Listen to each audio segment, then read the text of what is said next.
একটা পরিবারে বাবার বিদ্রোহী সন্তানকে আমরা যতটা অপরাধী মনে করি, একটা রাষ্ট্রের মধ্যে রাষ্ট্রদ্রোহীকে আমরা যতটা দোষী মনে করি, আমরা এই পৃথিবীর মধ্যে ক্ষুধাদ্রোহীকে অধিকাংশ ক্ষেত্রেই তেমন কোনো দোষী মনে করি না। আমাদের কাছে এগুলো খুব স্বাভাবিক মনে হয়। এটাই হলো ঈমানের দুর্বলতা।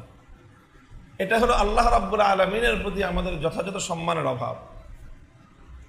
আপনি একটু বিবেচনা করে দেখেন, যে ব্যক্তি বাবার সাথে সন্তানের লড়াইকে সাধারণ বিষয় মনে করবে, সেক্ষেত্রে সে সন্তানকে অপরাধী মনে করবে না। তার মানে হলো বাবার প্রতি ওই সন্তানেরও সম্মানবোধ নাই পরিপূর্ণ। সে হয়তো বাবার বিরুদ্ধে বিদ্রোহ করতেছে না, কিন্তু বাবার বিরুদ্ধে যেই সন্তানটা বিদ্রোহ করলো, সন্তান হয়ে বাবার সাথে বিদ্রোহ করতেছে আর আমি তাকে অপরাধী মনে করতেছি না, তার মানে কি বাবার প্রতি আমারও সম্মানের ঘাটতি আছে।